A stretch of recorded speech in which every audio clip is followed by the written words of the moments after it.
In the misty halls of Blackthorn Hall, a grand estate in 1929, Devon, A. Scream shatters the night as artist Victor Crane lies dead at the foot of a gleaming marble staircase. Was it an accident or murder? Hercule Poirot, with his razor mind, unravels a web of secrets. A pearl earring, a crimson paint smudge, a navy thread, and a jasmine-scented letter point to greed, betrayal, and hidden motives. As shadows loom and alibis crumble, Poirot exposes a killer among the elegant guests where love, ambition, and deceit collide. Only the marble staircase holds the truth. Chapter 1. The Invitation to Blackthorn Hall. The autumn of 1929 had draped England in a mantle of mist and melancholy, and Hercule Poirot, ensconced in his London flat, found himself restless. The fire crackled in the hearth, casting flickering shadows across the polished mahogany of his desk, where a small stack of correspondence awaited his attention. Among the letters was one that stood out, a thick cream envelope, its edges embossed with a subtle crest, addressed in a hand both elegant and purposeful. Poirot's neatly manicured fingers sliced it open with a silver letter knife, revealing an invitation from Lady Evelyn Ashburn, mistress of Blackthorn Hall, a storied estate nestled in the rolling hills of Devon. The letter was a study in contrasts, its tone warm yet tinged with urgency, its words inviting yet hinting at unease. Lady Evelyn requested Poirot's presence for a weekend gathering to celebrate her recent engagement to Sir Reginald Harcourt, a man whose name carried the weight of industrial wealth and whispered scandal. Your presence, Monsieur Poirot, would do us great honor, she wrote, and your insight, I confess, may be needed for a matter of some delicacy. The phrase piqued Poirot's curiosity. A matter of delicacy. His little grey cells stirred, sensing the undercurrent of something unspoken. With a flourish, he penned his acceptance, entrusting the reply to his ever-efficient valet, Georges, and began preparations for the journey. The train to Devon wound through a landscape of russet leaves and fog-shrouded valleys, the rhythmic clatter of wheels a soothing counterpoint to Poirot's racing thoughts. He adjusted his impeccable Homburg hat, smoothed his moustache, and contemplated the Ashburn family. Lady Evelyn, by reputation, was a woman of grace and resolve, inheriting Blackthorn Hall after her father's untimely death in a hunting accident. Sir Reginald Harcourt, her fiancé, was a titan of industry and steel, if memory served, whose brusque demeanor masked a calculating mind. Of the other guests, Poirot knew little, but the promise of a mystery, however veiled, was enough to draw him from the comforts of London. Blackthorn Hall emerged from the mist as the chauffeur-driven car crested a hill. Its Georgian facade loomed grandly, its stone walls softened by ivy, its tall windows glinting like watchful eyes. The centerpiece of the entrance hall was a marble staircase, its sweeping curve and gleaming steps a testament to the estate's opulence. The marble, imported from Carrara, caught the light of a crystal chandelier, casting prismatic reflections that danced across the polished floor. Poirot, stepping from the car, paused to admire the staircase's elegance, though his sharp eyes noted the faint wear on its edges, a hint, perhaps, of the estate's fading fortunes. Lady Evelyn greeted him at the door, her auburn hair swept into an elegant chignon, her green eyes bright but shadowed by strain. Monsieur Poirot, you are most welcome, she said, her voice warm but measured. She wore a silk gown of deep sapphire, its simplicity belying its cost, and a pair of pearl earrings that gleamed softly. Beside her stood Sir Reginald Harcourt, a broad-shouldered man in his late 40s, his ruddy face framed by a neatly trimmed beard. His handshake was firm, almost aggressive, and his smile did not reach his eyes. "Heard of your reputation, Poirot," he said, his voice booming. "Hope you're here for the claret and not to stir up trouble." Poirot inclined his head, his expression inscrutable. "The claret, I trust, will be delightful, but I am always attentive to the unexpected, Sir Reginald." The man's laugh was loud, but Poirot noted the flicker of unease in his posture.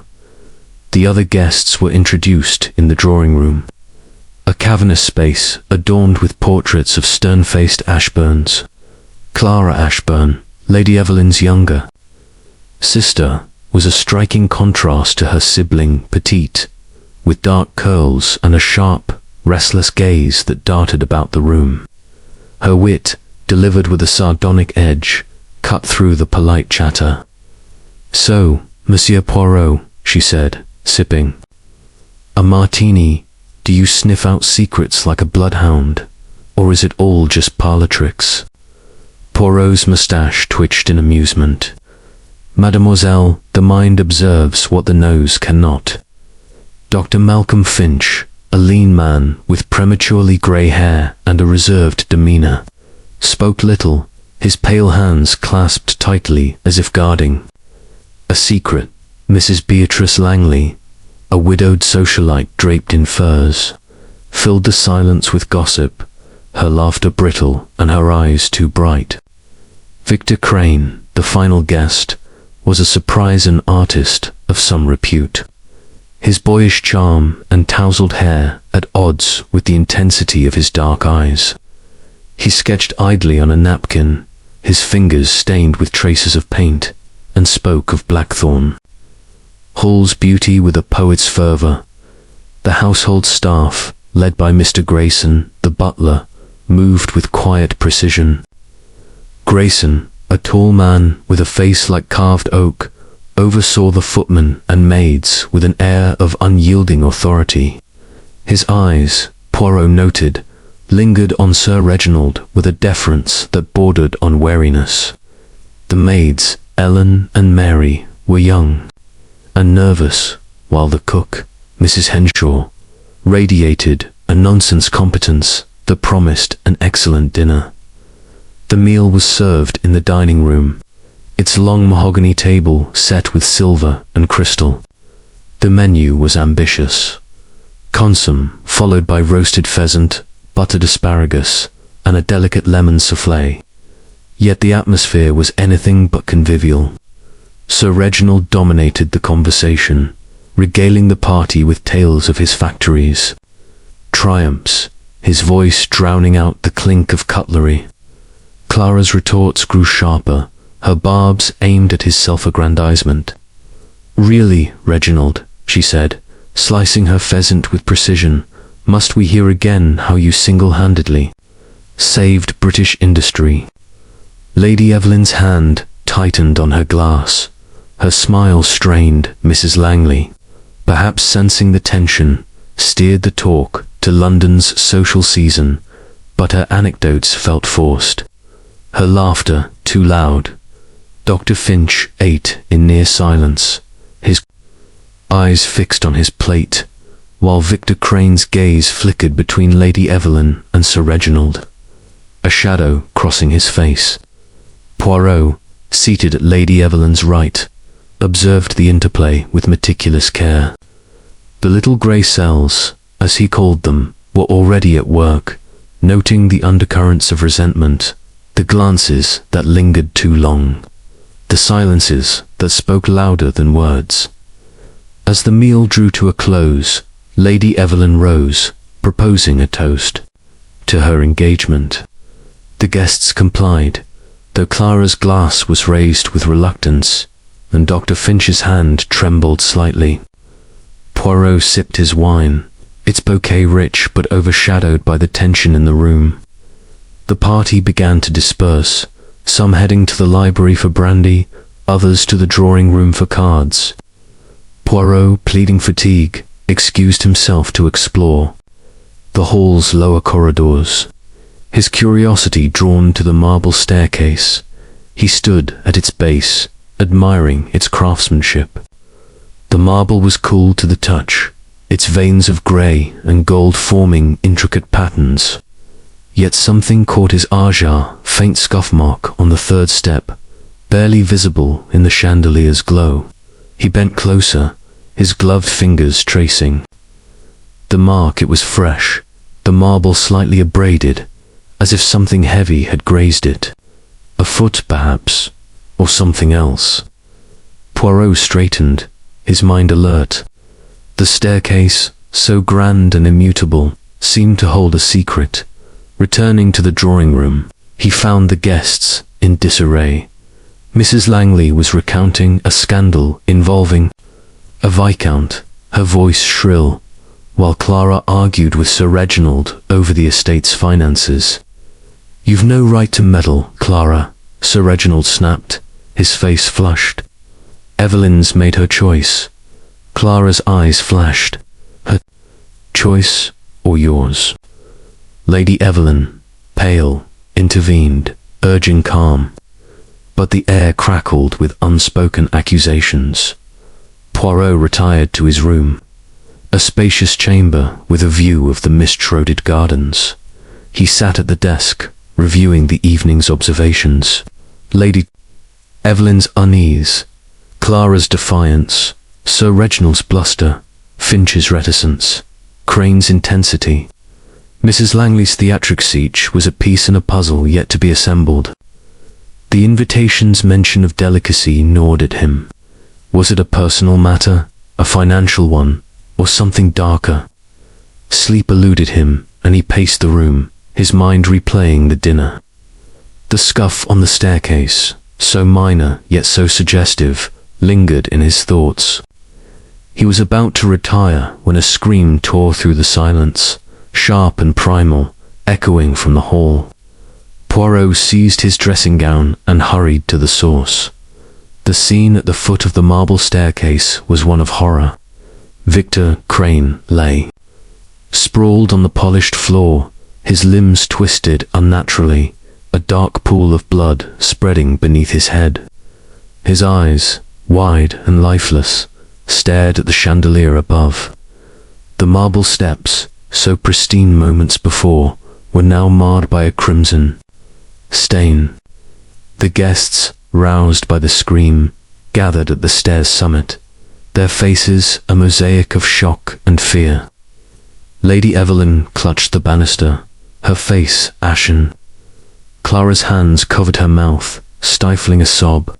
Sir Reginald swore under his breath, while Dr. Finch knelt beside the body, his fingers searching for a pulse that was not there. Poirot descended the staircase, his movements deliberate, his eyes scanning the scene. The scuff mark on the third step was unchanged, but a new detail emerged. Single pearl earring glinting on the marble near Crane's hand. He noted a smudge of crimson paint on the artist's cuff, its hue vivid against his pale skin. The guests' voices overlapped, a cacophony of questions and exclamations, but Poirot raised a hand for silence. "Mies Amos," he said, his voice calm yet commanding, "we are in the presence of tragedy. But let us be clear, this is no accident. The little grey cells, they protest." He knelt beside Crane, observing the unnatural angle of his neck, the absence of any weapon, the faint bruising on his temple, the earring, the paint, the scuff. These were clues, fragments of a truth yet to be uncovered. Inspector Davies, summoned from the village, arrived within the hour, his round face flushed from the cold. He surveyed the scene, his mustache bristling as he declared it a drunken misstep. The fellow had too much wine, stumbled, and fell. Tragic, but simple. Poirot's eyes narrowed, his mustache twitching. Simple, Inspector. Non. The marble staircase, it tells a different story. Observe the clues. They speak of intention, not chance. The inspector grunted, unconvinced, but allowed Poirot to examine the body further. The guests were questioned briefly, their alibis vague and untested. Lady Evelyn claimed to have been in her room, reading. Sir Reginald insisted he was in the library, smoking a cigar. Clara said she was asleep, though her eyes were too alert. Dr. Finch, pale and shaken, heard nothing until the scream. Mrs. Langley, clutching a handkerchief, swore she saw a shadow on the landing moments before the cryer-man's silhouette. Fleeting and indistinct, Poirot's mind raced, assembling the fragments. Crane's death, so sudden and violent, was no accident. The earring, the paint, the shadow, these were threads in a tapestry of deceit. Who had motive to silence the artist? What had he known or seen that made him a threat? And why had Lady Evelyn summoned Poirot, her invitation cloaked in hints of trouble? As the guests dispersed, their whispers echoing in the vast hall, Poirot lingered by the staircase. The marble, cold and unyielding, seemed to mock his efforts. Yet Hercule Poirot was undaunted. The little grey cells were awake, and the truth, however elusive, would not escape him. Chapter 2. The scene of the crime, the air in Blackthorn. Hall's entrance hall hung heavy with the metallic temps of blood and the faint perfume of fear. The marble staircase, its gleaming steps, now desecrated by Victor Crane's lifeless form, loomed as both witness and enigma. Hercule Poirot stood at the foot of the stairs, his small, precise figure a stark contrast to the chaos that had erupted moments before. The chandelier above cast fractured light across the scene, illuminating the artist's crumpled body in a cruel parody of a stage. Crane's dark hair was matted with blood, his once vivid eyes fixed in an unseeing stare, and his right hand lay outstretched, as if reaching for the pearl earring that glinted accusingly on the marble. Poirot's gloved fingers hovered over the body, his movements deliberate, his eyes darting with the precision of a watchmaker. The guests, clustered at the summit of the staircase, were a tableau of shock and suspicion, their faces pale in the flickering light. Lady Evelyn Ashburn clung to the banister, her sapphire gown creased from her trembling grip. Clara Ashburn, her dark curls dishevelled, stood rigid, her sharp gaze flickering between the body and the assembled company.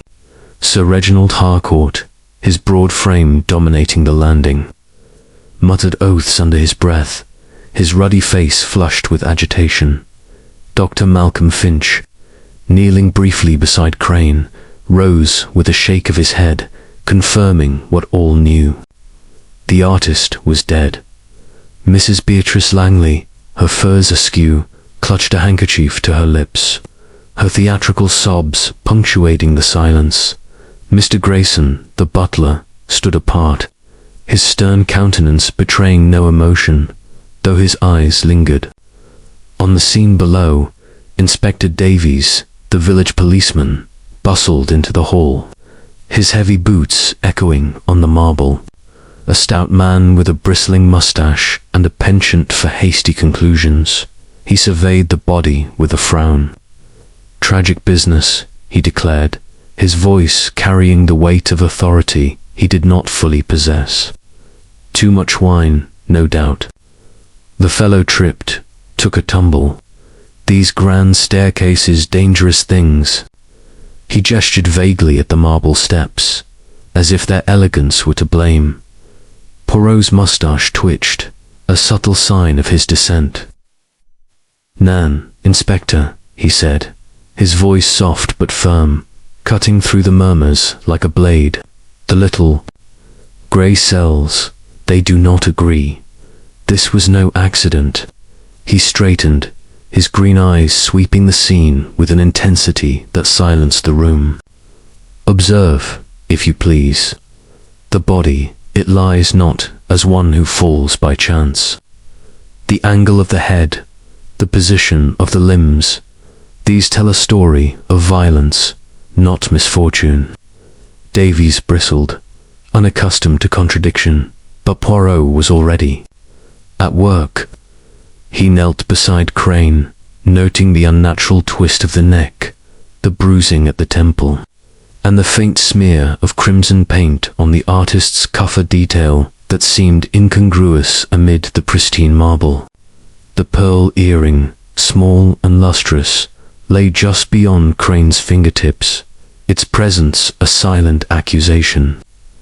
Poirot's gaze shifted to the staircase itself, where the scuff mark he had noted earlier on the third step remained its faint abrasion, a whisper of intent.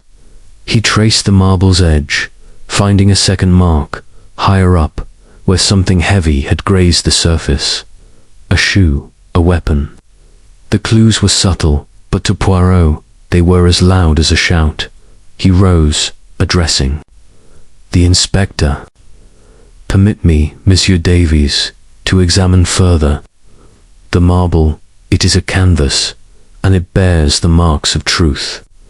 Davies, grudgingly, stepped back, his notebook clutched like a shield. Poirot turned to the guests, his voice calm but commanding. "Mies, Amos, I must ask that no one leaves this hall until we have spoken.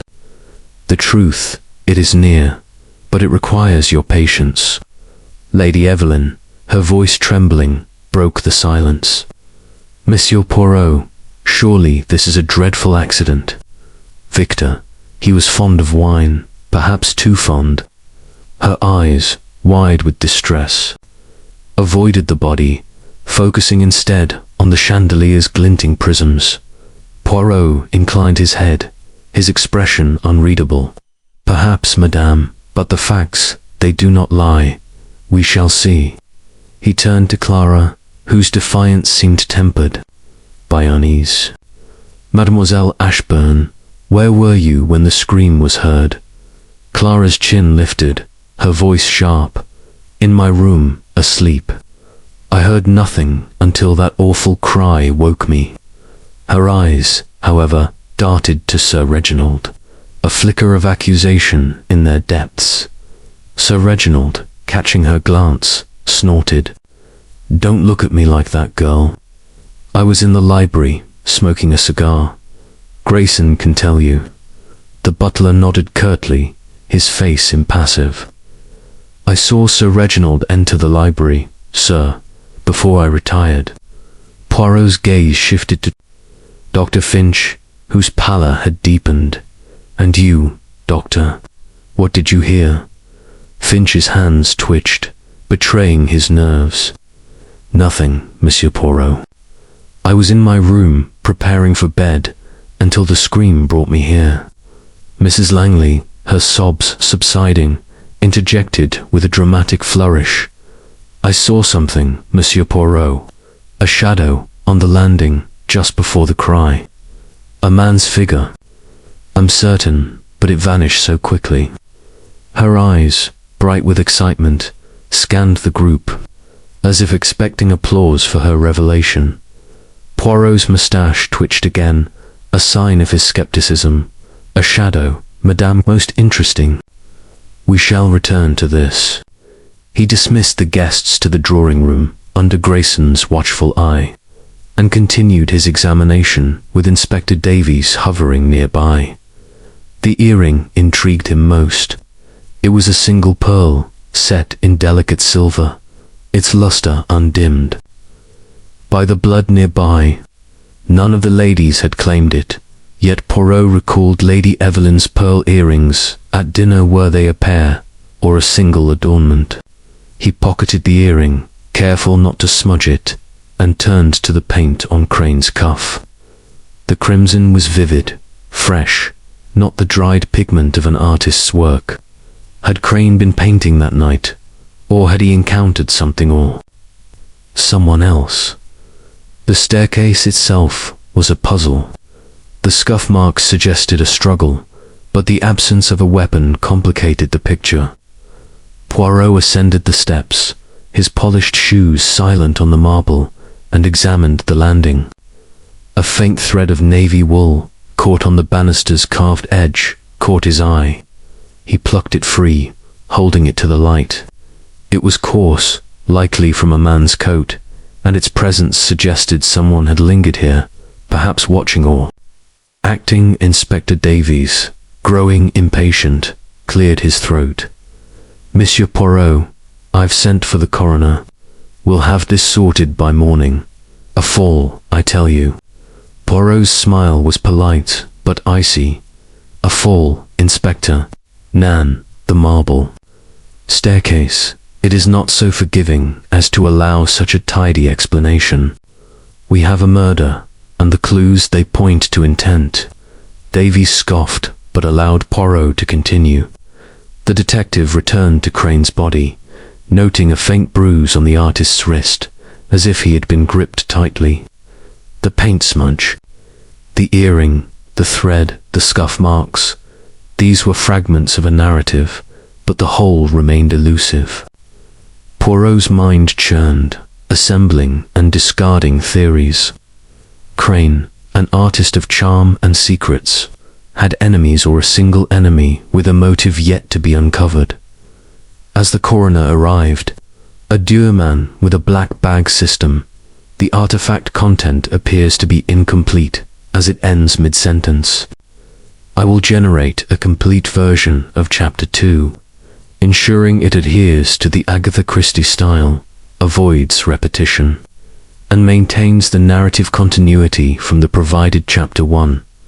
The chapter will be approximately 65007-500 words, matching the user's request for Chapter 1, and will focus on the scene of the crime, advancing the investigation with fresh details and clues. The artifact will use the same artifact_ID as the previous chapters to indicate continuity within the same story, and the content will be wrapped in the required tag."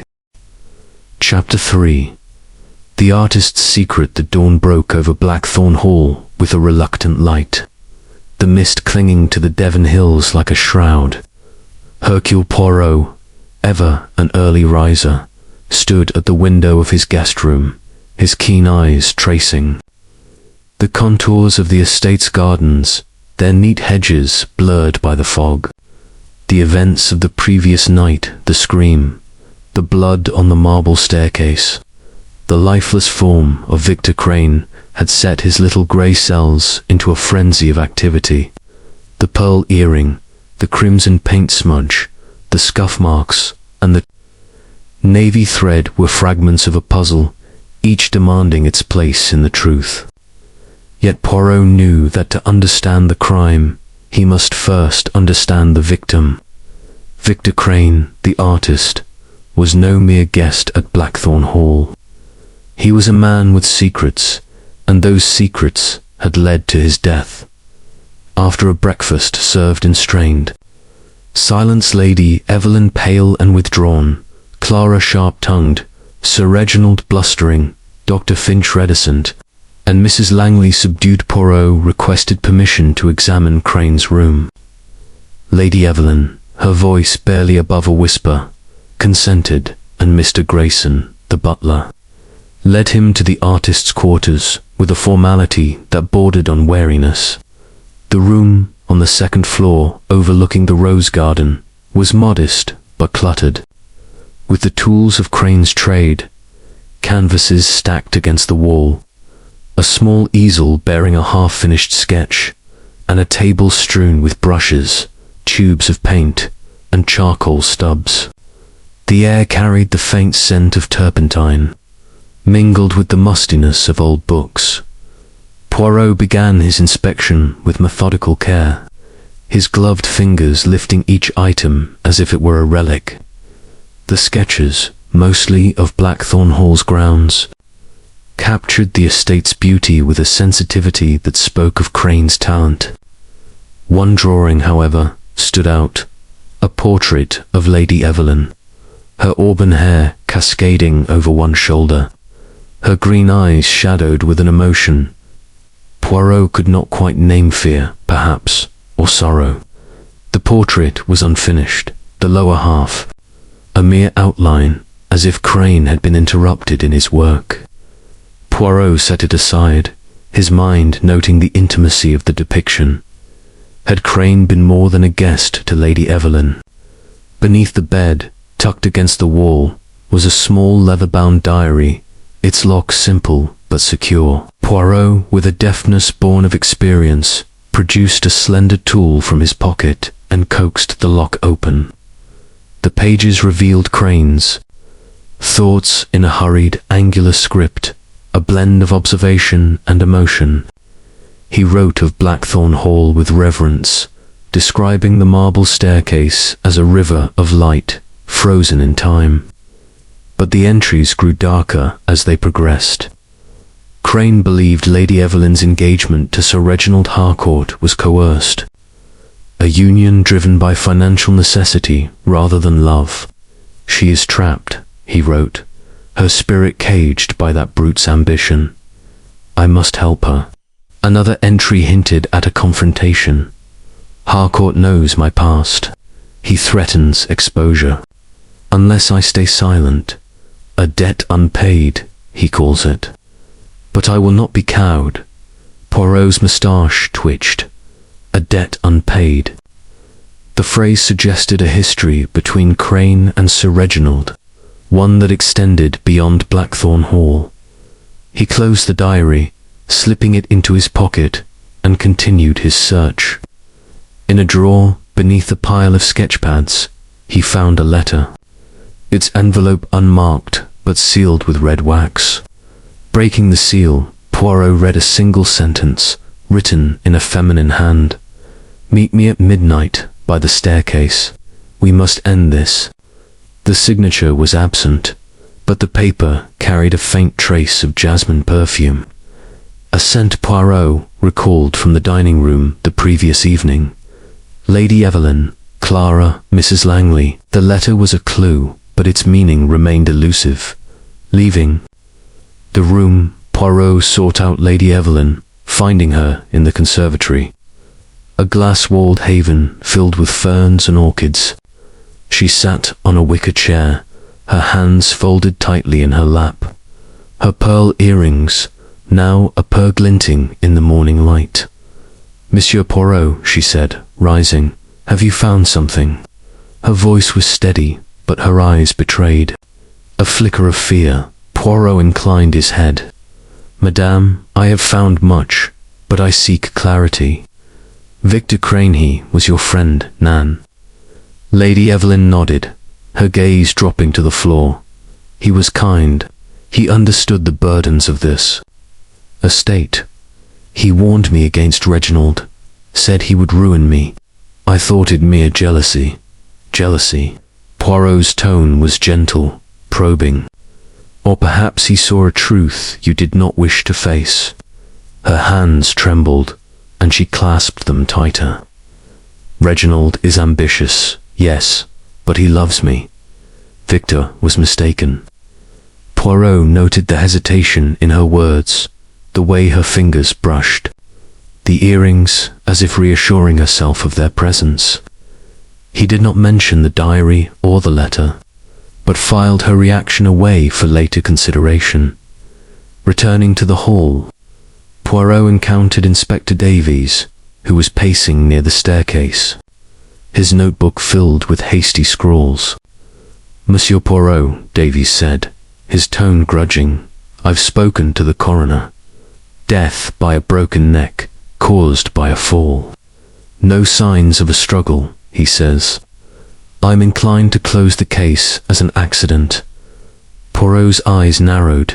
An accident, Inspector. Nan. The diary of Monsieur Crane, it speaks of threats. The letter in his room, it speaks of a rendezvous. The earring, the paint, the scuff marks, they speak of murder. We must dig deeper. Davies sighed, but his curiosity was piqued. You mentioned a past, Poirot. What do you know of Crane's history? Poirot recounted what he had learned.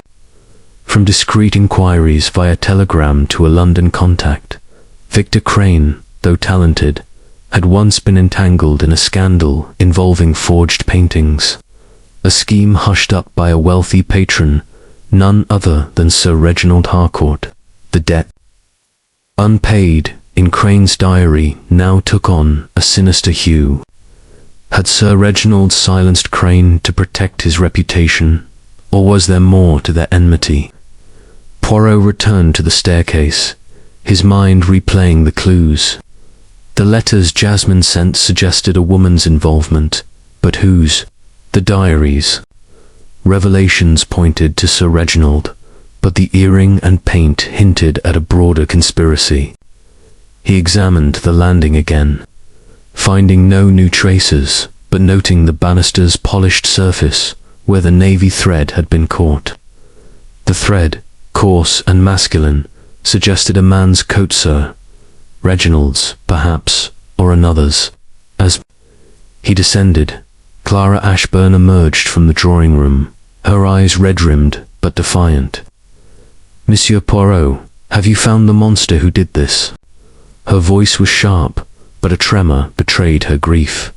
Mademoiselle, Poirot said, I seek the truth, and it begins with Victor Crane. He was your friend, yes. Clara nodded, her lips tightening. He was more than that. He saw the truth about this place, about Reginald's greed. He wanted to help us. Help. Poirot's tone was mild, encouraging. In what way? Clara hesitated, then spoke in a rush. He knew Reginald was draining the estate. Loans, investments, fortune is nearly gone, Victor thought. He could expose him. Her words were a revelation, but Poirot sensed she was holding back. Had Crane's plan gone beyond exposure to confrontation? The morning wore on, and Poirot's investigation deepened. He questioned Grayson, whose deference to Sir Reginald seemed tinged with reluctance. The butler admitted to seeing Crane sketching late into the evening, but claimed ignorance of any midnight meeting. Mrs. Langley, when pressed about the jasmine scent, denied writing any letter, her protests overly vehement. Dr. Finch, increasingly withdrawn, offered little, though his medical bag contained a vial of sedative, which Poirot noted with interest. As noon approached, Poirot stood once more by the marble staircase, its cold surface reflecting the weight of the mystery. Crane's diary and letter were keys, but they unlocked only part of the truth. The artist's secrete vendetta against Sir Reginald, a loyalty to Lady Evelyn, a reckless plan had led him to the staircase, but who had ensured he never left it? The little grey cells churned, and Poirot knew the answer lay in the interplay of motives, hidden in the shadows of Blackthorn Hall. Chapter 4. The shadow on the landing. The morning mist had burned away, leaving Blackthorn Hall bathed in a pale, unyielding light that did little to warm the chill that had settled over its inhabitants. Hercule Poirot, his mind a whirl of deductions, stood in the entrance hall, his gaze fixed on the marble staircase where Victor Crane had met his end.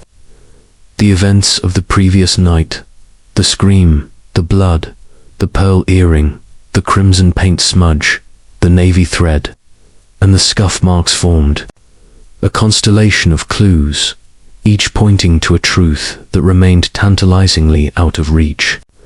Yet one detail, offered by Mrs. Beatrice Langley, gnawed at Poirot's little grey cells. The shadow on the landing, glimpsed moments before the fatal cry. A man's silhouette, she had claimed, fleeting and indistinct, yet potent with implication. Poirot ascended the staircase with measured steps, his polished shoes silent on the marble, his eyes scanning the landing above. The banister, carved from dark oak, gleamed under the chandelier's light, its surface unmarred save for the spot where he had found the navy thread. He paused at the landing, a broad platform where the staircase split into two wings, leading to the guest rooms and the family quarters. The shadow, if Mrs. Langley's account was to be trusted, had appeared here, a spectre of intent that vanished into the night. Poirot's mustache twitched. Was it a genuine observation, or the flourish of a woman prone to theatrics? He turned his attention to the thread, now safely tucked in an envelope in his pocket. Its coarse texture suggested a man's garment, a coat, perhaps, or a jacket. Sir Reginald Harcourt's navy overcoat, seen at dinner, was a likely candidate. But Poirot knew better than to leap to conclusions. The landing itself offered little else. The carpet was pristine, the walls adorned with faded tapestries, and the windows overlooked the mist-shrouded gardens. Yet Poirot's keen eyes noted a faint smudge on the banister's base, a trace of wax polish disturbed, as if someone had gripped it tightly. A clue, perhaps, of a struggle or a moment of hesitation. Descending to the drawing room, Poirot found Mrs. Langley ensconced on a velvet settee, her furs draped over her shoulders like a protective mantle. Her eyes, bright with nervous energy, followed him as he entered. "Monsieur Poirot," she said, her voice a blend of excitement and dread. "Have you uncovered the fiend responsible for poor Victor's death?" Poirot inclined his head, his expression inscrutable. "Madame, the truth, it emerges slowly, like a painting revealed stroke by stroke. You spoke of a shadow on the landing. Tell me, if you please, every detail." Mrs. Langley's hands fluttered, her handkerchief twisting in her fingers. "It was just before the scream, Monsieur Poirot. I couldn't sleep, my nerves. You see, so I wandered the hall. The landing was dim, but I saw it clearly. A man's figure, tall and broad, moving swiftly toward the staircase. Then the scream came, and I ran to my room, terrified." Her voice trembled, but her eyes held a gleam of relish, as if the drama sustained her. Poirot's gaze was piercing. "A man, you say? Could you discern his features, his attire?" She shook her head, her curls bouncing. "It was too dark, and he moved so quickly. But I'm certain it was a man. His silhouette was unmistakable." Poirot noted the vagueness of her account, the absence of specifics that might confirm or refute her story. Was she embellishing, or had she truly seen something? He excused himself and sought out Sir Reginald, who was in the library, a cigar smouldering in his hand. The room, lined with leather-bound volumes, smelled of tobacco and old paper. Sir Reginald's navy coat hung on a rack by the door, its hem slightly frayed.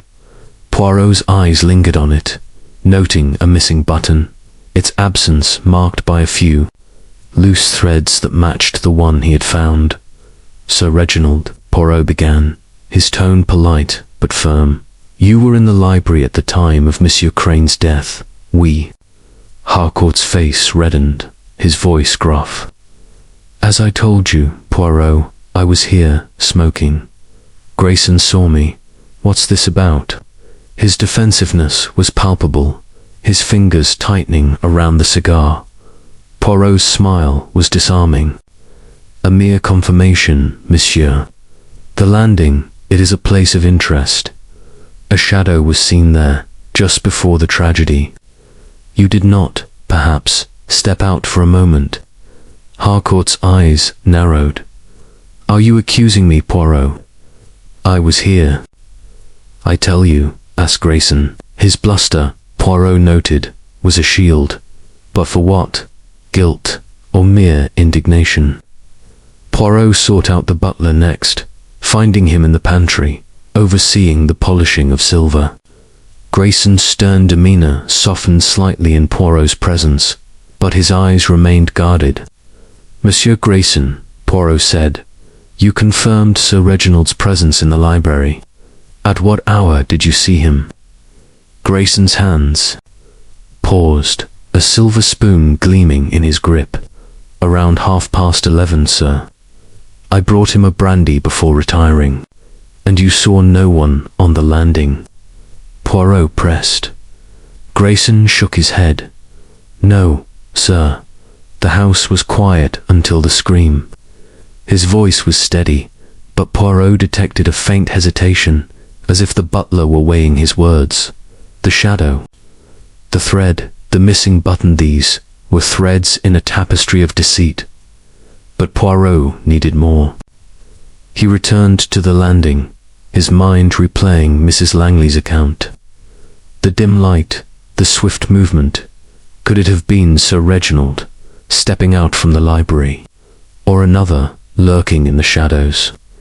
He examined the banister again, finding a second trace of disturbed polish, higher up, near the staircase's curve. It suggested someone had leaned heavily, perhaps bracing for an act of violence. In the afternoon, Poirot gathered the guests in the drawing room, their faces a study. In unease, Clara, her sharp tongue subdued, sat apart, her eyes red from unshed tears. Lady Evelyn, her composure fraying, toyed with her pearl earrings, their luster a stark contrast to her pallor. Dr. Finch, his hands clasped tightly, avoided Poirot's gaze, while Sir Reginald's scowl deepened. Mrs. Langley, ever theatrical, recounted her shadow story again, embellishing it with a gasp for effect. "Mies Amos," Poirot began, his voice calm but commanding. "The shadow on the landing is a clue of great importance.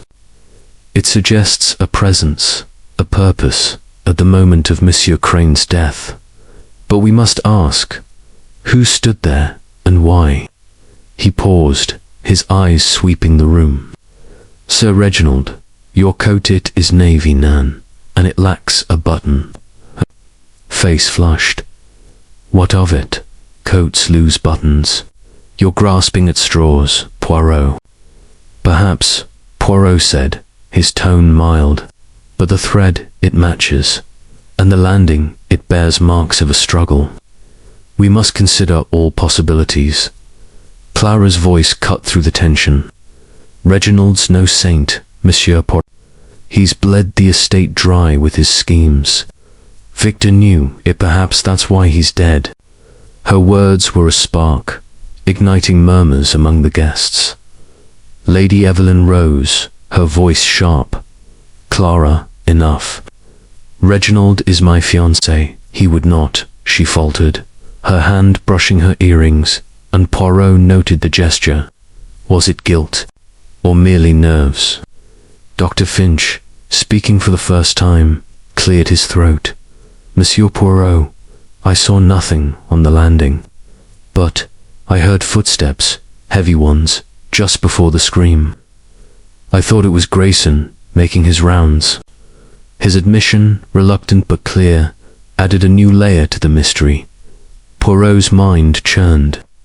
The shadow, the thread, the footsteps, these pointed to a man, but who? Sir Reginald's alibi, supported by Grayson, was shaky, the butler's timing imprecise. Mrs. Langley's account, though dramatic, held a kernel of truth, and Clara's accusation suggested a financial motive, tying back to Crane's diary. The little grey cells worked furiously, assembling the fragments. The shadow on the landing was no phantom, it was the key to unlocking the truth of Victor Crane's murder. Chapter 5. The doctors burdened. The afternoon light filtered through the tall windows of Blackthorn Hall, casting long shadows that seemed to mirror the secrets lurking within its walls. Hercule Poirot, his mind a crucible of clues and conjectures, paced the library, its shelves of leather-bound volumes exuding a quiet authority. The marble staircase, the pearl earring, the crimson paint smudge, the navy thread, the scuff marks, the shadow on the landing, and now the revelations from Victor Crane's diary and the mysterious letter. All these fragments formed a mosaic, incomplete but tantalizing. Yet one figure in this drama, Dr. Malcolm Finch, had begun to intrigue Poirot more than most. The physician's reticence, his trembling hands, and his guarded demeanor suggested a burden heavier than mere shock at a guest's death. Poirot's little grey cells, ever alert, sensed that Finch held a key to the mystery of the artist's murder. The library was silent, save for the faint tick of a grandfather clock, its pendulum marking time with relentless precision. Poirot had requested a private audience with Dr. Finch, and the doctor now sat across from him, his lean frame hunched in a leather armchair. Finch's grey hair, prematurely streaked, framed a face etched with lines of fatigue, and his pale hands fidgeted with the cuff of his sleeve, betraying a nervousness that Poirot noted with interest. "Monsieur le Docteur," Poirot began, his voice smooth as velvet but edged with purpose. "You have been most reserved since the tragedy of Monsieur Crane. Yet you were the first to examine the body. Now tell me, what did you observe?" Finch's eyes flickered, meeting Poirot's for a moment before dropping to the floor. "As I told Inspector Davies, Monsieur Poirot, the cause of death was clara, broken neck from the fall. There was a bruise on the temple, but it could have occurred during the descent. I found no other injuries." His voice was measured, but a slight tremor betrayed his unease. Poirot's moustache twitched, a sign of his skepticism. "And yet, Doctor, you seem troubled. The little grey cells, they observe not only the body but the man who examines it. Your hands, they shake. Your silence, it speaks. What is it that weighs upon you?" Finch's fingers tightened on the armrest, his knuckles whitening. "I assure you, Monsieur Poirot, it is merely the shock of such a death. Victor was a vibrant soul. To see him so still it was distressing." His words were careful, but Poirot detected a note of evasion.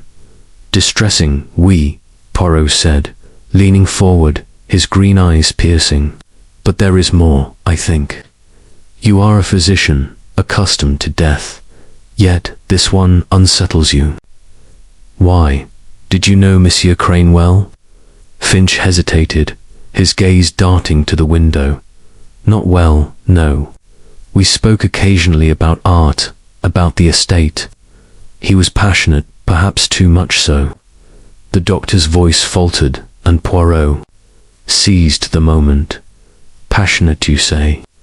Passionate enough to challenge Sir Reginald Harcourt, perhaps, or to confide in Lady Evelyn." Poirot's tone was gentle, but his questions were arrows aimed at the heart of Finch's reserve. The doctor's face paled further, and he rose abruptly, crossing to the window as if seeking refuge in the view of the gardens. "I know nothing of such matters, Monsieur Poirot. My role here is to care for the household's health, not to meddle in their disputes." Poirot's smile was disarming, but his eyes remained relentless. "And yet, Doctor, you prescribed sedatives for Lady Evelyn, did you not? For her nerves, I believe you said. Tell me, what ails her that requires such remedies?" Finch turned, his expression a mixture of surprise and wariness. Her nerves had been fragile since her father's death. The responsibilities of the estate, the engagement, it has been a strain. I prescribed a mild sedative, nothing more. His voice was firm, but Poirot noted the slight quiver in his hands as he spoke. "Most interesting," Poirot said, rising, to pace the room, his movements deliberate. "And your medical bag, doctorate, contains such sedatives? Oui. Perhaps something stronger, like morphine." The question was a probe, and Finch's reaction confirmed its accuracy. His eyes widened, and he took a step back. "How did you?" "Yes, I carry morphine, as any physician might. It is for emergencies, not for casual use.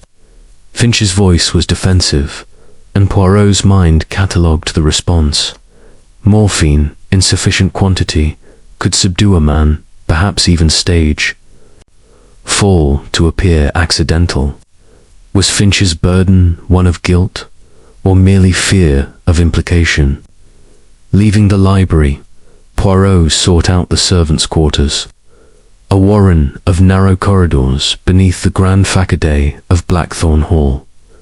Mr. Grayson, the butler, was overseeing the maids, Ellen and Mary, as they polished silver in the pantry. Poirot's request to inspect the household records was met with a raised eyebrow, but Grayson complied, leading him to a small office where a ledger lay open on a desk. The entries, meticulously penned, detailed payments to staff, suppliers, and, curiously, Sir Reginald Harcourt. A series of sums, marked discreet services, caught Poirot's eye. The amounts were modest but regular, suggesting a transaction beyond mere household expenses. Monsieur Grayson, Poirot said, his tone conversational. These payments to Sir Reginald, what are they for? Grayson's face remained impassive, but his eyes flickered with unease. Sir Reginald handles certain financial matters for the estate, sir. Lady Evelyn authorized the payments for his assistance with investments. The explanation was plausible, but Poirot sensed a half-truth. Was Grayson protecting his mistress or someone else? Returning to the main house, Poirot encountered Clara Ashburn in the conservatory, where she was pruning a fern with unnecessary vigor. Her dark curls were pinned haphazardly, and her eyes, still red from grief, flashed with defiance. Monsieur Poirot, she said, her voice sharp, have you found who killed Victor? Or are you wasting time with Reginald's lies? Poirot's smile was patient. Mademoiselle, the truth is like a delicate plant. It requires careful tending. You spoke of Sir Reginald's greed. Tell me, what did Victor know that made him? A threat. Clara's scissors paused, and she met his gaze. Victor saw through Reginald's facade. He's been siphoning funds from the estate, using Evelyn's trust to fuel his factories. Victor was gathering proof letters, ledgers, anything to stop him. Her words echoed the diary's revelations, but Poirot noted her intensity. Was her anger driven by loyalty to her sister, or something deeper? As evening approached, Poirot revisited the marble staircase, its cold surface reflecting the fading light. The scuff marks, the thread, the shadow all pointed to a calculated act. But Dr. Finch's burden added a new dimension. The morphine in his bag, the payments in Grayson's ledger. Clara's accusations, these were threads in a tapestry of motive and opportunity. Had Finch, under pressure, acted to silence Crane? Or was he, like others, a pawn in a larger scheme? Poirot stood on the landing, imagining the shadow Mrs. Langley described. A man, tall and broad. Sir Reginald fit the description, but so did Grayson, and even Finch, though slighter, could cast a deceptive silhouette in the dim light. The doctor's burden, Poirot sensed, was not merely professional. His reticence, his trembling hands, his access to sedatives, these suggested a man caught in a web of fear, perhaps complicit, perhaps coerced. The little grey cells churned, and Poirot knew that the truth, like the shadow, was fleeting but not invisible. It awaited only the right light to be revealed. Chapter 6. The earring's owner. The twilight that settled over Blackthorn Hall carried a chill that seemed to seep into the very stones of the estate, as if the house itself mourned the violence that had stained its marble staircase. Poirot, his mind a crucible of clues, stood in the entrance hall. his eyes fixed on the spot where Victor Crane's body had lain. The blood had been cleaned, the marble restored to its gleaming perfection, but the memory of the artists crumpled. Form lingered, as did the enigma of the pearl earring found beside him. That small, lustrous object, with its delicate silver setting, was a silent witness to the crime, and Poirot's little grey cells were determined to uncover its owner and its significance. The clues thus far: the scuff marks on the staircase, the crimson paint smudge on Crane's cuff, the navy thread on the banister, the shadow on the landing, the diary's revelations, the mysterious letter with its jasmine scent, and the payments in Grayson's ledger formed a complex tapestry. Yet the earring, so incongruous amid the blood and marble, was a thread that Poirot could not ignore. It suggested a woman's presence at the scene, a connection to the moment of violence, but whose? Lady Evelyn, Clara, or Mrs. Langley? Each had worn pearls at dinner, but none had claimed the earring, and Poirot sensed that its owner held a key to the murder. He began his inquiries with Mrs. Beatrice Langley, whose theatrical demeanour and penchant for gossip made her a likely candidate for embellishment, if not deception. He found her in the drawing-room, reclining on a chaise longue, a cup of tea balanced precariously in her hand. Her furs were draped over her shoulders, and her eyes, bright with curiosity, followed Poirot as he entered. "Madame Langley," Poirot said, his voice smooth but purposeful. "The earring found by Monsieur Crane's body, it is a matter of great interest. You wore pearls at dinner, did you not? Might this one be yours?" Mrs. Langley's hand fluttered to her ear, where a single pearl stud gleamed. "Oh, Monsieur Poirot, how dreadful to think of it!"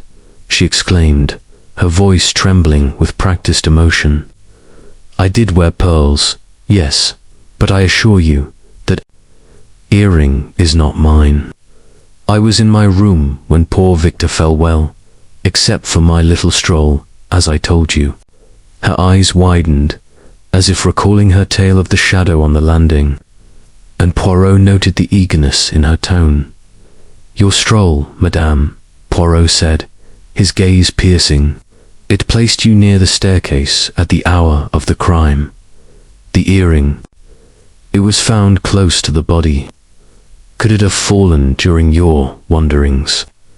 Mrs. Langley's cheeks flushed, and she set her teacup down with a clink. "Really, Monsieur Poirot, you make it sound so sinister. I may have lost an earring in forever, misplacing things, but I had nothing to do with Victor's death." Her protest was vehement, but Poirot's little grey cells detected a crack in her composure. He pressed further, his tone gentle, but relentless. "Perhaps, madame, you can clarify. You spoke of a shadow, a man's silhouette.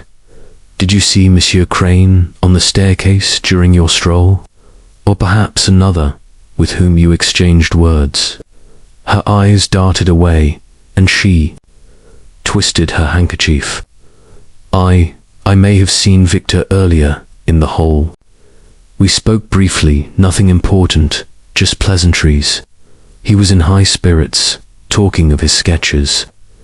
She paused, then added, her voice dropping, "But I swear I was back in my room when that awful scream came." Poirot's mustache twitched. Her admission placed her closer to the crime than she had previously claimed, and the earring loomed larger in his mind. "Most interesting, madame. If you recall anything more, you will tell Poirot, oui." She nodded, her expression a mixture of relief and unease, and Poirot left her to her tea, his thoughts racing. Next, he sought Lady Evelyn, who was in the music room, seated at a grand piano, her fingers idle on the keys. Her auburn hair was pinned tightly, and her pearl earrings now uppercut the light from a nearby lamp. She looked up as Poirot entered, her green eyes shadowed with fatigue. Madame Poirot began, his tone courteous. The earring found by the staircase is a delicate matter. Your pearls, they are similar, Nan. Might the one we found belong to you? Lady Evelyn's hand rose to her ear, her fingers brushing the pearl. No, Monsieur Poirot, she said, her voice steady but strained. These are my only pair, a gift from my mother. I never remove them. Her words were firm, but noted the slight tremor in her hand, the way her gaze flickered to the window, avoiding his. And yet, Poirot said, his voice soft, Monsieur Crane was your friend, a confidant, perhaps. His diary speaks of your distress, of a coerced engagement. Did you meet him at midnight, as the letter in his room suggests? Her face paled, and she rose, her hands clasped tightly. A letter. I wrote no such thing, Monsieur Poirot. Victor was dear to me, yes, but as a friend, nothing more. I was in my room when it happened. Her denial was swift, but Poirot sensed a truth withheld, a fear that lingered behind her composure. Leaving the music room, Poirot turned his attention to Clara Ashburn, whom he found in the garden, her dark curls damp from the mist. She was pacing near a rose arbor, her expression a storm of grief and anger. Mademoiselle, Poirot said, approaching, the earring it is a puzzle. You wore pearls at dinner. Could it be yours? Clara's eyes flashed, and she stopped pacing. You think I'm involved, don't you? That earring isn't mine, Monsieur Poirot. I was asleep, as I told you. Victor was my friend. He deserved better than this. Her voice cracked, and Poirot saw genuine pain in her eyes, but also a defiance that suggested she knew more than she revealed. You cared for him, Poirot said gently. He wrote of helping you, of exposing Sir Reginald's schemes. Did you meet him that night, perhaps to plan? Clara's lips tightened, and she looked away. I didn't meet him. I wanted him to act. Yes, but I was in my room. Ask the maids. Zelen saw me there. Her words were firm, but Poirot noted the haste in her denial, the way her fingers twisted a rose stem until it snapped to test her alibi. Poirot sought out Ellen, the young maid, in the kitchen. The girl, nervous under his scrutiny, confirmed, seeing Clara in her room at 11, but admitted she had retired soon after, leaving Clara's movements unverified. The jasmine scent of the letter, Poirot recalled, was faint but distinct. Mrs. Langley wore a heavy floral perfume, Lady Evelyn a lighter rosewater, but Clara's scent was elusive, possibly jasmine. The earring, however, remained unclaimed, its owner a shadow as elusive as the one on the landing. Returning to the staircase, Poirot examined the spot where the earring had lain. The marble was clean now, but he pictured its position close to Crane's hand, as if dropped in haste. Had it fallen during a struggle, or been placed to mislead? The letter's midnight rendezvous suggested a planned meeting, but with whom? Mrs. Langley's admission of a conversation with Crane, Lady Evelyn's denial, Clara's grieful pointed to a woman's involvement, but the earring's owner remained elusive. As night fell, Poirot stood on the landing, the chandeliers, light casting long shadows. The earring, the letter, the shadow, these were clues to a woman's presence, but the motive was unclear. Was it jealousy, betrayal, or a desperate act to protect a secret? The little grey cells churned, and Poirot knew that the earring's owner, once revealed, would bring him closer to the heart of the murder on the marble staircase. Chapter 7. The paint smudge. The evening draped Blackthorn Hall in a cloak of shadows. the grand estate's opulence muted by the weight of tragedy. Hercule Poirot stood in the entrance hall, his gaze fixed on the marble staircase, its gleaming steps now cleansed of Victor Crane's blood but still bearing the invisible imprint of murder. The clues, the pearl earring, the navy thread, the scuff marks, the shadow on the landing, the diary's revelations, the jasmine-scented letter, and the mysterious payments in Grayson's ledger formed a complex puzzle, each piece a step toward the truth. Yet one detail, small but vivid, gnawed at Poirot's little grey cells: the crimson paint smudge on Crane's cuff, fresh and vibrant, a stark anomaly against the artist's lifeless form. This smudge, Poirot sensed, was no mere residue of Crane's craft, but a clue to the moment of his death.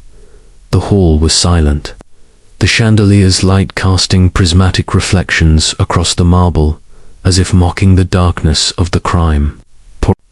Mind churned, replaying the scene of Crane's body sprawled at the foot of the staircase, the paint smudge a splash of colour against his pale wrist.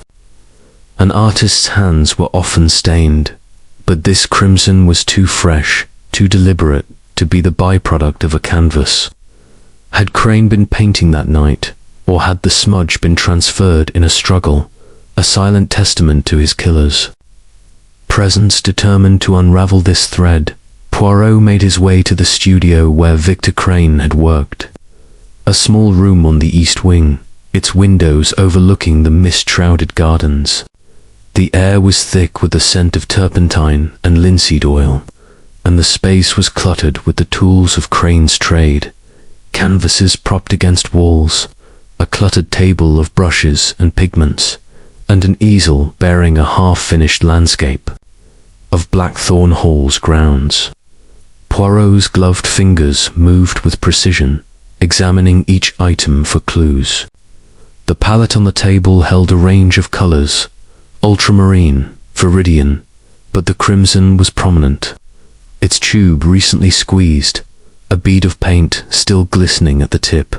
His eyes fell on a palette knife, its blade stained with the same crimson hue. The knife's edge was slightly bent, as if it had been used to pry something open rather than to mix paint. Poirot held it to the light, noting the faint scratches on the blade, suggesting force. Had Crane used it to open a lock, a drawer, or something more incriminating? Setting the knife aside, Poirot searched the room further, his attention drawn to the easel. Beneath its base, hidden by a draped cloth, was a small wooden panel, its edge splintered as if forced open. Inside, tucked into a narrow compartment, were 3 letters, their paper creased but intact.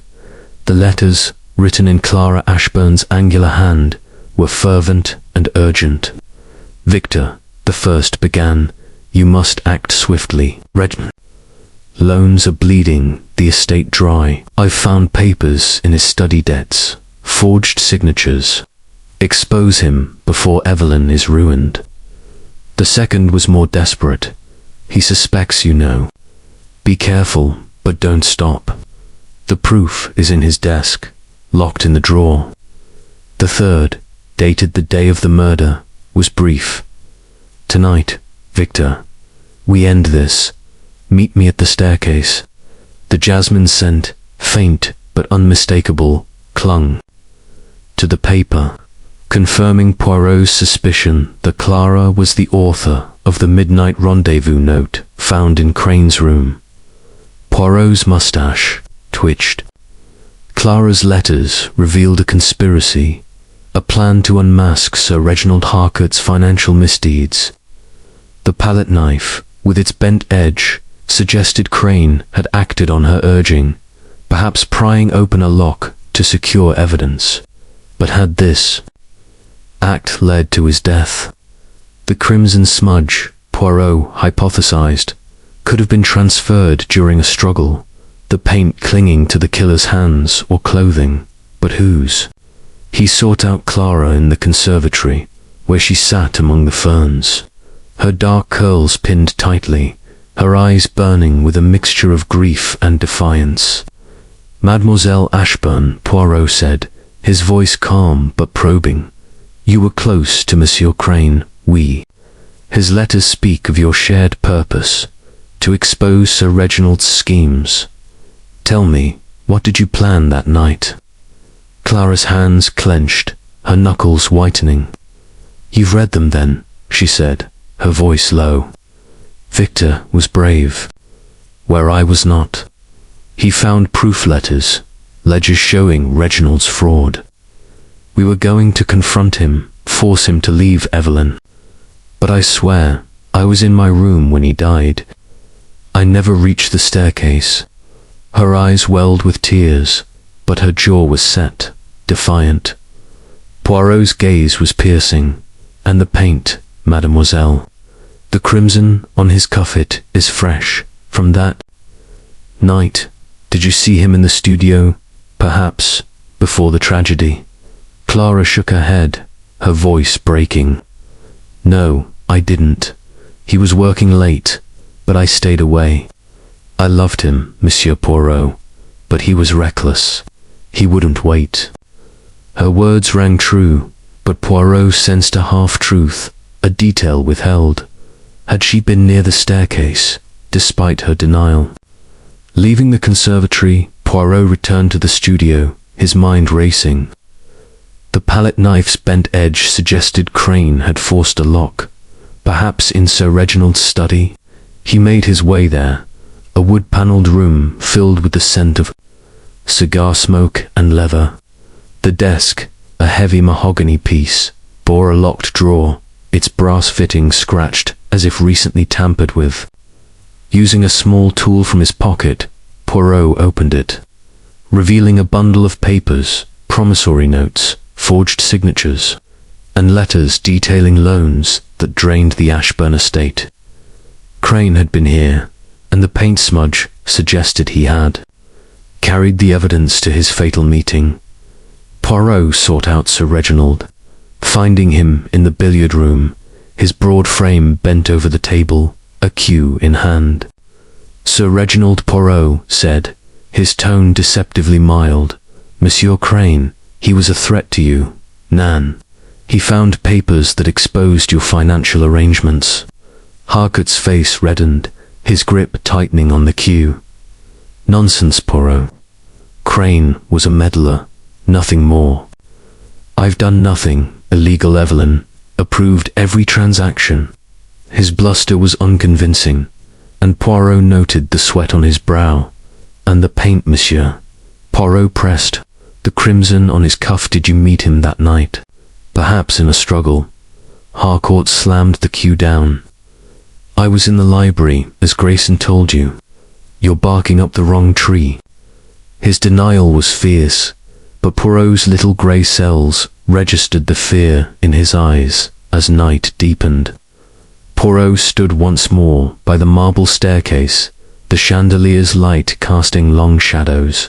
The paint smudge, the letters, the forced draw, these pointed to Crane's reckless pursuit of truth, a pursuit that ended in murder.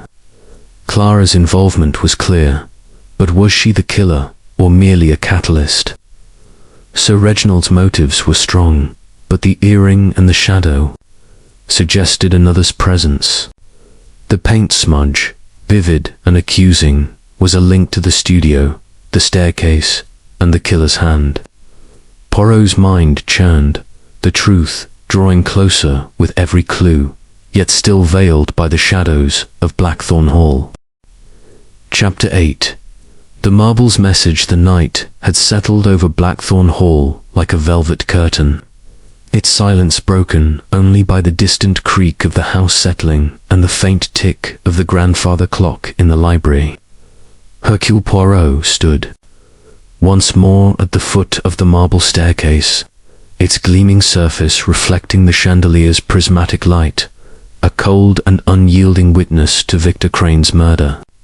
The clues, the pearl earring, the navy thread, the scuff marks, the crimson paint smudge, the shadow on the landing, the diary's revelations, the jasmine-scented letter, the payments in Grayson's ledger, and the incriminating papers in Sir Reginald Harcourt's desk formed a tapestry of deceit, each thread leading Poirot closer to the truth. Yet the staircase itself, with its silent elegance, seemed to hold a final message, a secret etched in its marble veins that would unlock the mystery. Poirot's little grey cells were ablaze, piecing together the fragments of the night crane. Died. The scuff marks, particularly the one on the third step, suggested a struggle, a moment of resistance before the fatal fall. The paint smudge, fresh and vivid, linked Crane to the studio and a possible confrontation. The navy thread and the shadow pointed to a man's presence, while the earring and the letter hinted at a woman's involvement. Clara's letters, urging Crane to expose Sir Reginald's financial misdeeds, placed her at the heart of the motive, but her grief seemed genuine. Sir Reginald's bluster masked a clear motive, yet the earring and the jasmine scent complicated the picture. Dr. Finch's morphine and reticence, Mrs. Langley's theatrical shadow, and Grayson's payments added layers of intrigue. The marble staircase, Poirot sensed, was more than a stage for the crime, was a canvas that bore the marks of truth. He ascended the stairs, his polished shoes silent on the marble, his eyes tracing the faint scuff mark on the third step. Kneeling, he examined it closely, noting its position near the edge, where the marble was slightly abraded, as if a heavy object afoot perhaps had braced against it. Higher up, on the seventh step, another mark suggested a second point of contact. Poirot's mind conjured the scene. Crane, perhaps lured to the staircase by the jasmine-scented letter, confronted by his killer. A push, a struggle, a fall but orchestrated to look accidental. The scuff marks were the marble's message, a record of violence that contradicted Inspector Davies' hasty verdict of a drunken misstep. Returning to the landing, Poirot studied the banister where the navy thread had been caught. The disturbed polish, faint but telling, suggested a hand gripping tightly, perhaps in the act of pushing or steadying. He pictured the shadow Mrs. Langley described, a tall, broad figure, moving swiftly. Sir Reginald's navy coat, missing. A button was a compelling match, but Poirot considered Grayson, whose tall frame and reserved demeanor could also fit the silhouette. The earring, however, pointed elsewhere, its pearl a silent accusation that refused to align with any single suspect. Poirot gathered the household in the drawing room, its heavy curtains drawn against the night, the fire casting flickering shadows on the walls. The guests, weary and tense, took their seats. Lady Evelyn, her auburn hair pinned tightly, her hands clasped to still their trembling. Clara, her dark eyes blazing with defiance. Sir Reginald, his ruddy face set in a scowl. Dr. Finch, his pale hands fidgeting. Mrs. Langley, her furs draped dramatically. And Grayson, standing by the door, his expression unreadable. Inspector Davies, summoned from the village, stood by the fireplace, his notebook open, his skepticism barely concealed. Mies Amos Poirot began, his voice calm but commanding. A murder has been committed, and the marble staircase bears witness. Its message is clear to those who listen. The scuff marks, they speak of a struggle. The navy thread, it points to a presence on the landing. The pearl earring, it whispers of a woman nearby. The crimson paint, it links to the studio and a desperate act. Let us unravel this truth together. He turned to Clara, whose letters had set Crane on his fatal path. Mademoiselle Ashburn, you urged Monsieur Crane to expose Sir Reginald's fraud. Your letters, they are passionate, urgent. Did you meet him at the staircase, as your note suggested? Clara's face flushed, but her voice was steady. I wrote to him, yes, but I didn't meet him. I was in my room, as Ellen confirmed. Victor acted alone. He was reckless, and it cost him his life. Her grief was palpable, but Poirot noted the flicker of fear in her eyes.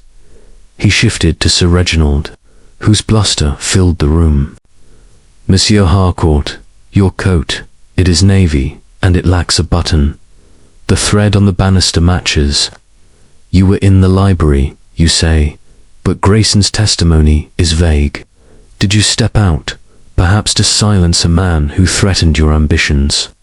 Her fist slammed on the armrest. This is outrageous, Poirot. I was in the library, as I've said. Crane was a nuisance, but I didn't kill him. His denial was fierce, but Poirot saw the sweat on his brow, the nervous twitch of his fingers. Too. Mrs. Langley, Poirot said, Madame, your earring, it was found by the body. You admitted to a conversation with Crane, a stroll near the staircase. Was it you who dropped it, perhaps in haste? Mrs. Langley gasped, her handkerchief fluttering. I told you, Monsieur Poirot. I lost it earlier. I was nowhere near when he fell. My shadow story is true. I saw a man, not a woman.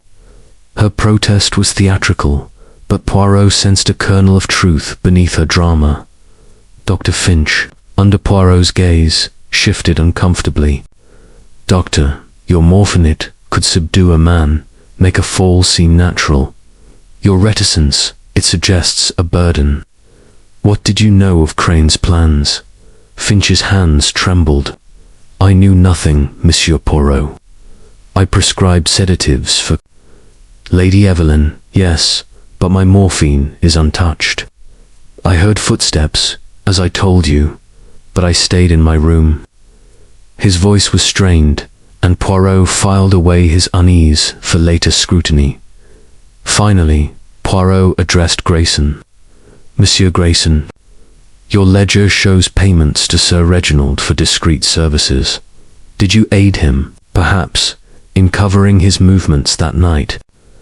Grayson's face remained impassive. The payments were for estate matters. Sir, I saw Sir Reginald in the library, as I said. I know nothing of the staircase. His tone was steady, but Poirot detected a guardedness that hinted at loyalty or complicity. The room fell silent, the tension palpable. Poirot paced, his hands clasped behind his back. The marble's message is clear. Crane was pushed, his fall orchestrated.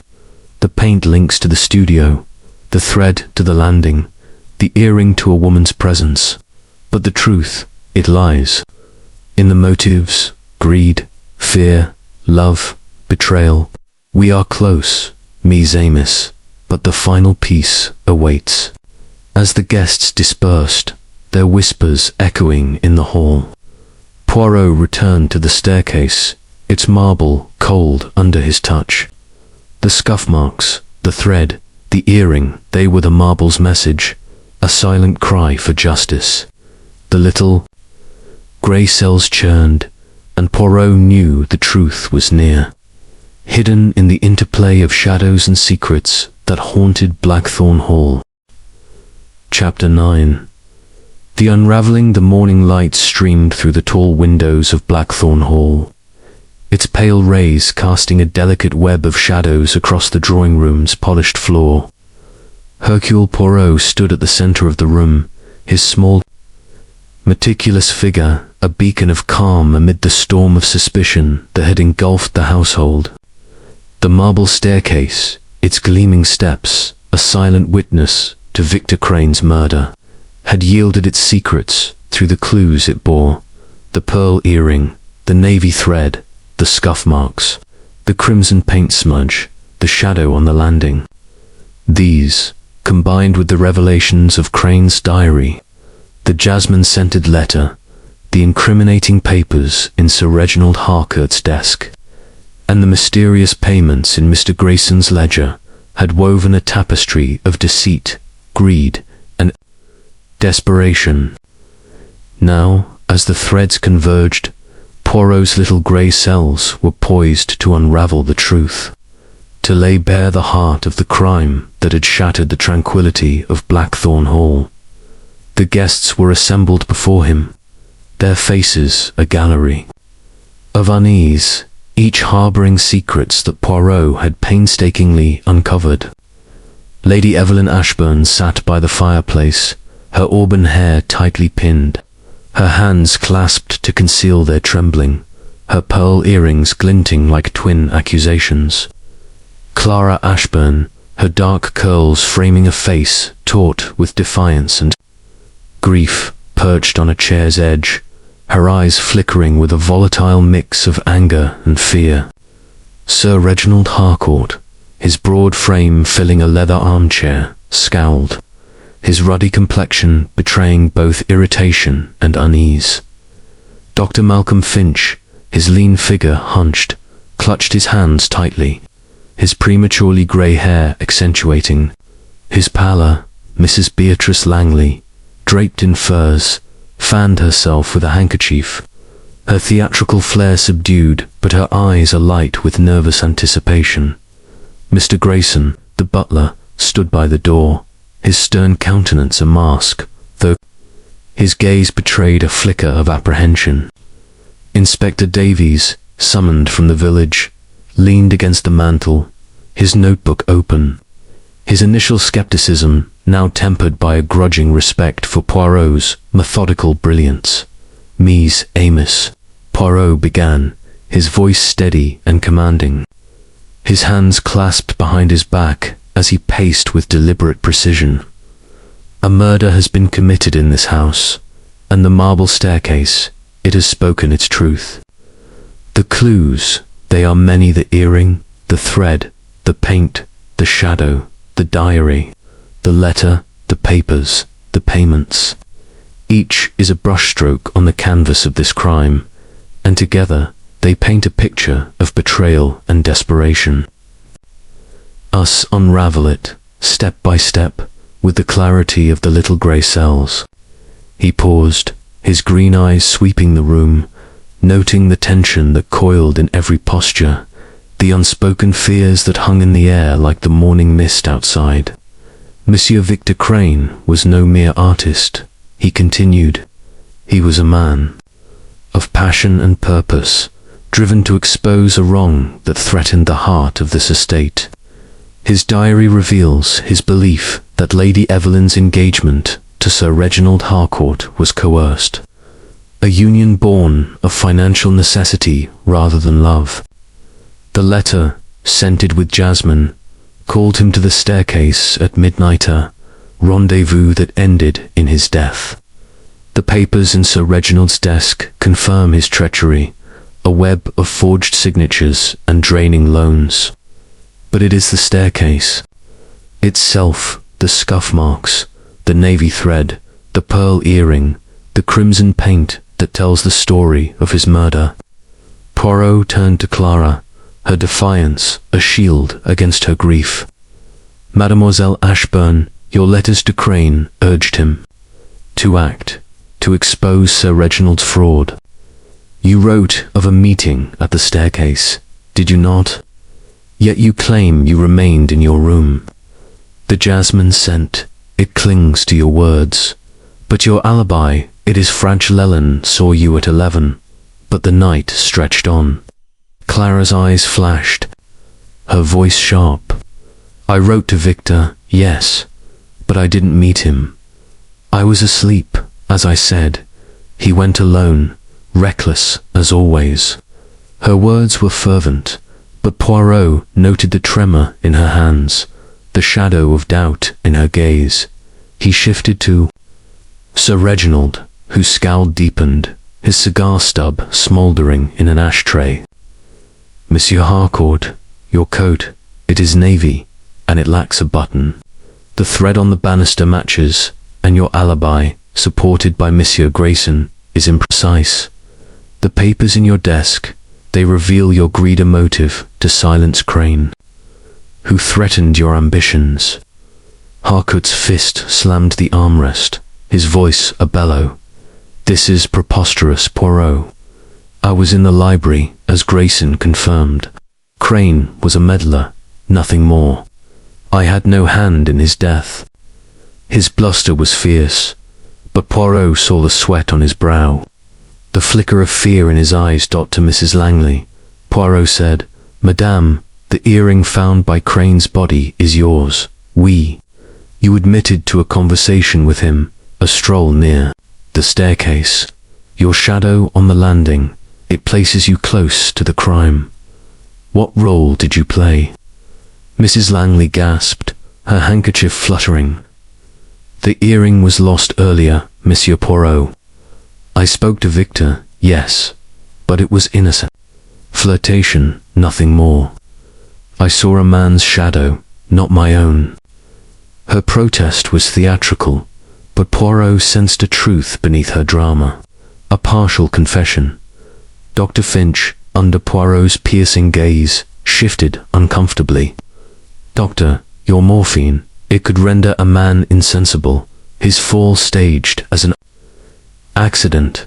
Your reticence, it speaks of guilt. What did you know of Crane's plans? Finch's hands trembled. I knew nothing, Monsieur Poirot. My morphine is untouched, my bag unchecked. I heard footsteps, as I said, but I remained in my room. His voice was strained, and Poirot noted the fear in his eyes, a burden yet unexplained. Finally, Poirot addressed Grayson. Monsieur Grayson, your ledger shows payments to Sir Reginald for discreet services. Did you cover his movements that night? Perhaps at his behest. Grayson's face remained impassive. The payments were for estate matters, sir. I saw Sir Reginald in the library before retiring. I know nothing of the staircase. His tone was steady, but Poirot detected a guardedness, a loyalty stretched thin. Poirot paced, his voice rising with conviction. The marble staircase, it tells a story of calculation. The scuff marks speak of a struggle, the navy thread of a man's presence, the earring of a woman's role. The paint smudge, it links to the studio where Crane sought evidence of Sir Reginald's fraud. The letter, it lured him to his death. Let us piece it together. He turned to Sir Reginald, his gaze unrelenting. Monsieur Harcourt, your ambition drove you to silence Crane. His diary, his letters, his discovery of your forged papers, these threatened your marriage to Lady Evelyn, your access to her fortune. You lured him to the staircase, using the letter perhaps forged in Clara's hand to ensure his presence. You waited on the landing, your navy coat brushing the banister, leaving the thread. You pushed him, staging the fall as an accident. Grayson, loyal but compromised, vouched for your alibi, his ledger revealing your hold over him. Harcourt's face purpled, his voice a roar. Lies, Poirot. You've no proof. But Poirot raised a hand, silencing him. Madame Langley, he continued.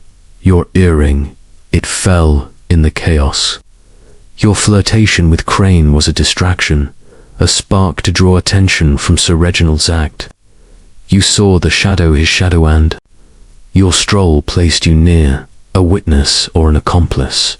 Mrs. Langley's gasp was sharp, her denial frantic. I was no accomplice. I lost the earring, yes, but I didn't push him. I only spoke to him, nothing more. Her words were desperate, but Poirot's eyes held hers, unwavering. To Dr. Finch. He said, your burden, doctor, is not guilt but fear. You suspected Sir Reginald's intent, heard the footsteps, but did nothing.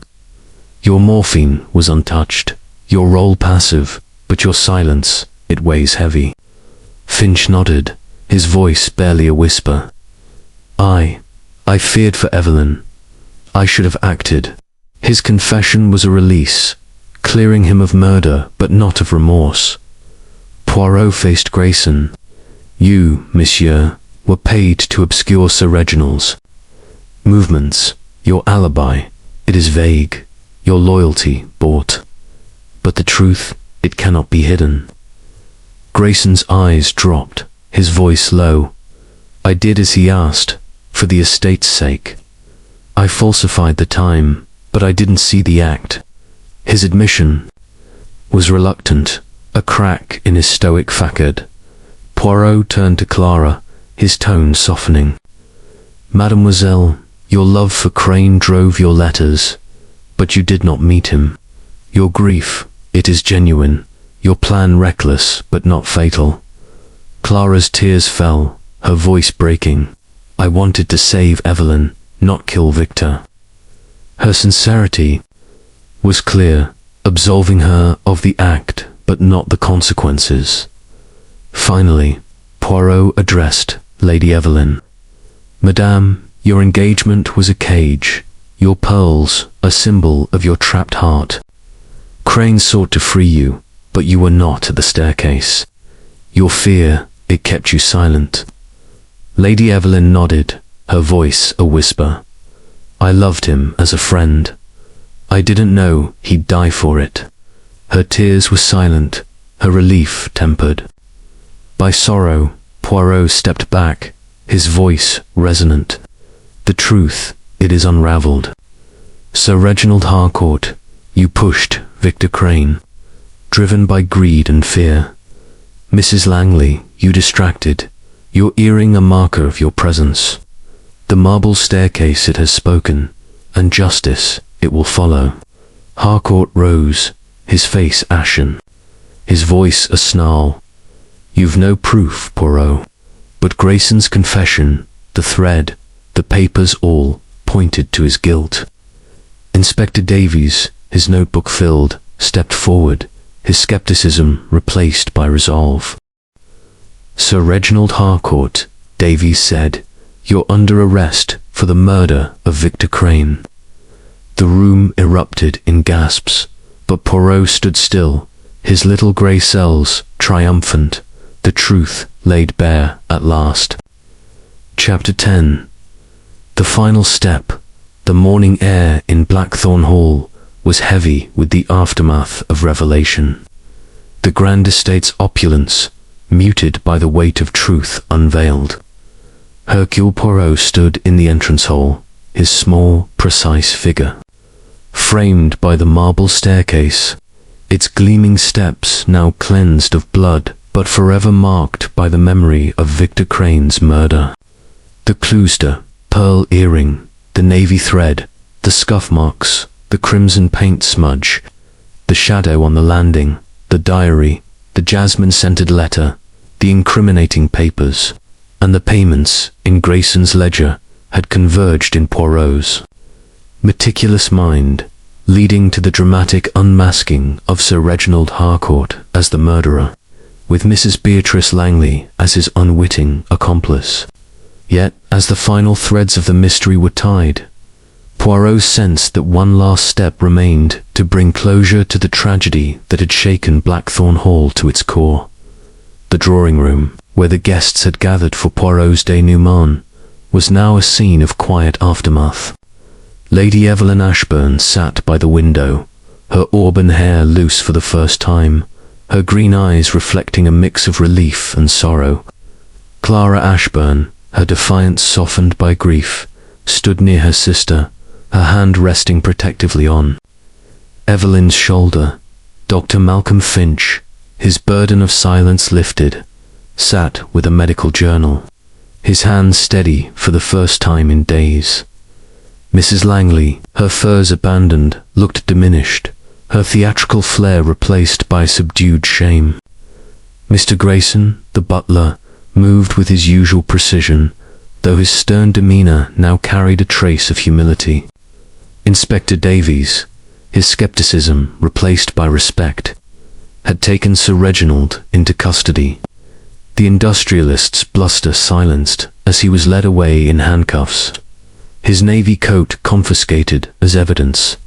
Poirot, ever observant, stood by the fireplace, his hands clasped behind his back, his moustache immaculate. The room was silent, save for the faint crackle of the fire and the distant call of a rook outside. The weight of the previous night's confrontation lingered. But Poirot knew his task was not complete until the final questions were answered, the final wounds addressed. "Mies, Amos," he began, his voice soft but resonant. "The truth has been revealed, and justice, it will take its course."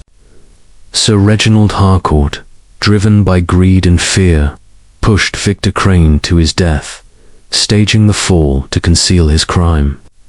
Madame Langley, her earring and her presence on the staircase, played a role, however unwitting, in distracting the household.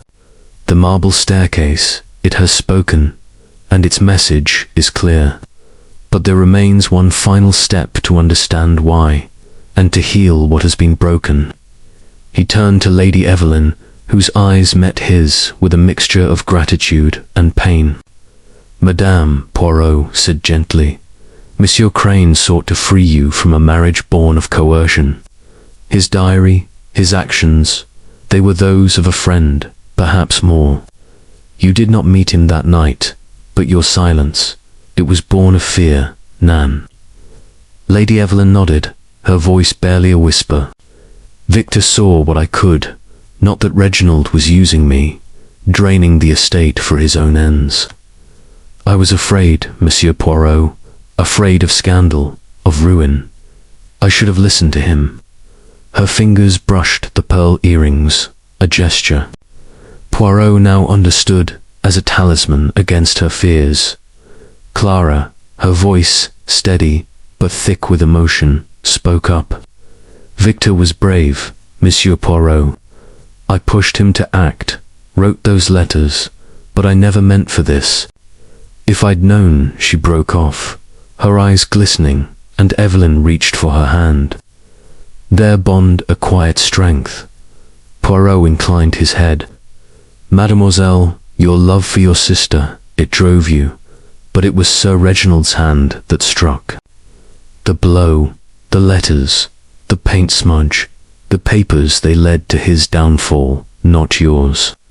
He turned to Mrs. Langley, who sat hunched, her usual vivacity extinguished. "Madame, your flirtation with Crane, it was a spark in the dark, drawing attention while Sir Reginald acted. Your earring, it fell in the chaos, a clue that betrayed your presence. You did not intend murder, but your role, it was significant." Mrs. Langley's eyes welled with tears. "I only wanted attention, Monsieur Poirot.